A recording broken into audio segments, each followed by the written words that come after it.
Bonjour à tous, j'espère que vous êtes en super forme. Bienvenue dans ce nouveau live. Alors aujourd'hui, je vais vous parler des boissons végétales et on va voir ensemble les avantages, les inconvénients et puis on va revoir aussi les caractéristiques nutritionnelles du lait pour pouvoir comparer. Alors pour ceux qui ne me connaissent pas, je m'appelle Corinne Chimanti, je suis diététicienne nutritionniste installée en libéral à Saint-Louis depuis maintenant 23 ans et j'aide les hommes et les femmes à retrouver leur poids de forme, leur vitalité avec une alimentation équilibrée à index glycémique bas et je les aide aussi à retrouver un rapport sain à la nourriture. Alors, ces boissons végétales, pourquoi on les a mis en place à la base? En fait, elles sont devenues très à la mode parce qu'il y a beaucoup de personnes qui veulent se passer du lait de vache, soit pour des raisons parce qu'ils veulent consommer moins de produits d'origine animale ou parce qu'ils sont intolérants au lactose ou simplement par goût ou pour découvrir. Donc ces boissons végétales, en fait, elles n'ont plus le droit de porter la dénomination de lait parce qu'on va voir qu'au niveau nutritionnel, ça ne se vaut pas en fait. Alors vous voyez que sur les étiquettes, on va voir coco, on va voir soja, on va voir noisette, donc on ne va jamais voir la dénomination lait. Alors quel est l'intérêt justement de ces boissons végétales? Donc les intérêts, ça va être que c'est sans lactose, ça ne va pas renfermer de cholestérol non plus puisqu'il n'y a pas de matière grasse animale dedans. Et en même temps, on ne va pas retrouver non plus de facteur de croissance qui est très incriminé dans le lait de vache et qui fait monter notre niveau d'insuline. Donc, il y a des avantages effectivement à consommer les laits végétaux, mais il y a aussi des inconvénients qu'on va voir après. Et c'est pour ça qu'il faut savoir bien déchiffrer les étiquetages et bien savoir les comparer. Alors, pour pouvoir les comparer avec le lait de vache, puisque l'utilité, en général, il y a des personnes qui veulent remplacer les caractéristiques nutritionnelles du lait de vache par des boissons végétales. Donc, on va déjà voir ce que contient notre lait de vache traditionnel. Alors, on le consomme parce qu'il va contenir des protéines et il va en contenir 3,3 grammes pour 100 millilitres. Donc, c'est vraiment un aliment, Il va contenir des glucides, c'est le fameux lactose qui est naturellement présent dans le lait. Donc là, on voit 4,8 grammes de glucides dans 100 millilitres.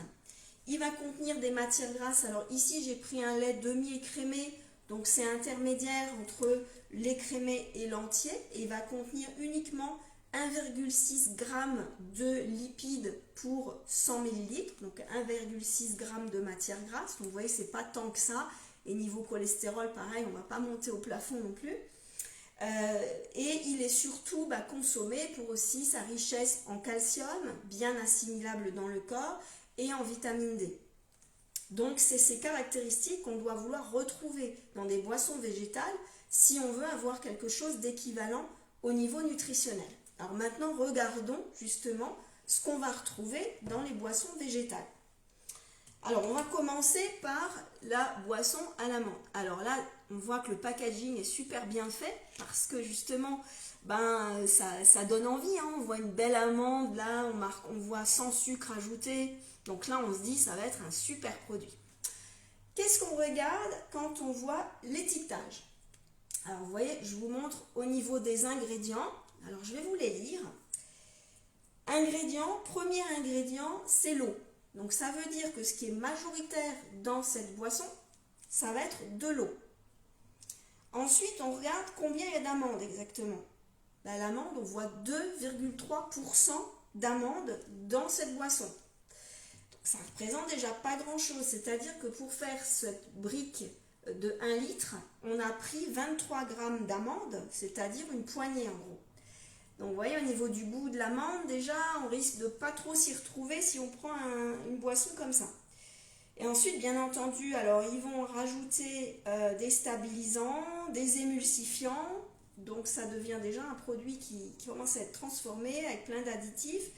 Ils rajoutent de l'huile de tournesol, des vitamines, du calcium, donc ça c'est plutôt pas mal. Mais vous voyez qu'il y a beaucoup d'ingrédients dans cette boisson végétale.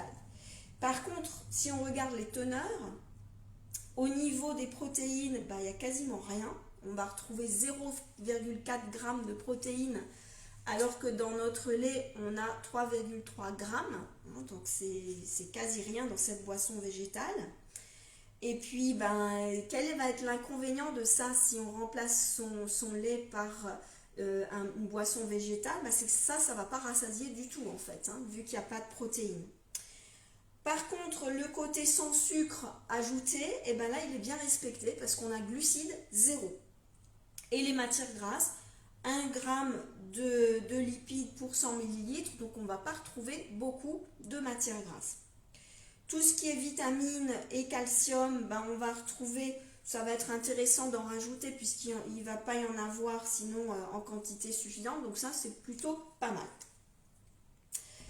Si on compare les autres boissons végétales, alors on peut comparer par exemple au soja. Alors en fait, la boisson soja, c'est celle qui va être la plus proche du lait de vache à la base. Parce que vous allez retrouver à la fois des protéines, donc en quantité à peu près similaire. Vous voyez là, 3,2 g de protéines pour 100 ml de boisson au soja. Vous allez retrouver une faible quantité de glucides. Par contre, les glucides présents dans ces boissons végétales, quand on les voit, c'est du sucre qui est rajouté. Parce que vous allez voir que dans les ingrédients, ben, la plupart du temps, il y a du sucre qui est rajouté. Donc ça, pour notre index glycémique, ça ne va pas être top si c'est en grosse quantité. Donc là, on a 2,8 g pour une boisson au soja. Les matières grasses vont être 1,4 g pour 100 ml, donc on n'est pas sur une grosse quantité. Donc en général, ce n'est pas là-dessus que pose le problème. Par contre, le problème va se poser sur les quantités de glucides, donc de sucre, qui peuvent augmenter de manière importante suivant la boisson végétale. Alors si je vous prends par exemple la boisson à l'avoine, donc ici on a sur l'étiquette uniquement mentionné avoine. Et qu'est-ce qu'on voit dans les ingrédients? Alors déjà on voit que y a une base d'avoine quand même, donc 9,8%, c'est déjà plus que ce qu'on retrouvait ici dans la boisson à l'amande. Par contre on retrouve aussi de l'huile de tournesol, on retrouve du sel, donc voilà. On retrouve des vitamines et on va retrouver en glucides 7,2 g de glucides pour 100 ml. Alors je vous rappelle pour comparaison qu'un jus de fruits ou un soda, c'est entre 10 et 12 g de glucides pour 100 ml. Donc là, on va être quand même à quasiment deux fois, un petit peu plus que la moitié, mais 7,2 g de glucides, c'est pas négligeable. Donc pour l'index glycémique, ça c'est pas bon. Hein, si on prend une boisson comme ça, en fait, imaginez-vous si vous buvez un grand verre de cette boisson à l'avoine, en fait, vous allez vous retrouver avec quoi comme sucre dedans? Eh bien, vous allez vous retrouver avec 7 doses de sucre. Tout ça, c'est ce que vous allez mettre dans votre verre de boisson à l'avoine.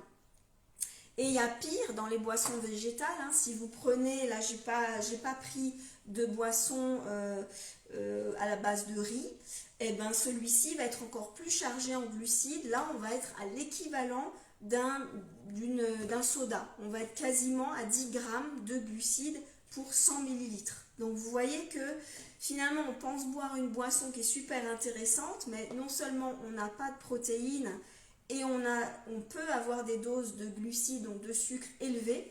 Donc attention quand vous choisissez vos boissons végétales. Si on prend bien sûr des boissons qui sont aromatisées au chocolat, où il y en a vanille ou autre, si vous regardez les teneurs en sucre, vous allez voir qu'en glucides, ben on va être aussi, là on est à 7,5 g de glucides pour 100 ml, donc ça reste quand même un petit peu moins haut qu'un jus de fruits. Sachant que dans le soja, ben, on va avoir quand même un petit peu de protéines, mais si vous prenez d'autres types de boissons végétales qui sont au chocolat, vous allez voir que le niveau de sucre il peut bien grimper et ça devient un équivalent à un jus de fruits. Alors je ne vous dis pas de ne pas consommer des boissons végétales, mais voyez, faites attention quand même à ce qu'il n'y ait pas trop de sucre dans les ingrédients, parce que le sucre que vous allez voir, ben, il va être indiqué de toute façon dans la liste des ingrédients si c'est rajouté dans la boisson. Et vous voyez que ça peut être conséquent. Donc même si on croit bien faire, ben, on peut finalement prendre du poids avec ce type de boisson et ne pas être rassasié parce qu'il y a souvent peu de protéines, sauf dans le lait de soja.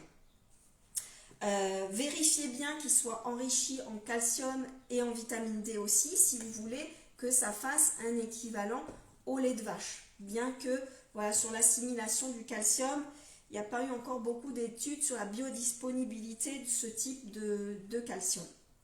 Voilà, donc maintenant vous savez comment repérer les étiquetages et les pièges à éviter. Donc attention au sucre caché, attention à prendre ceux qui vont être plutôt avec des protéines.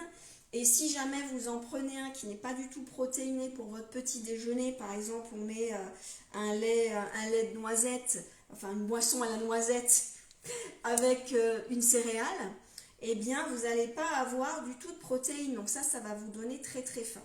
Voilà, donc surveillez tout ça.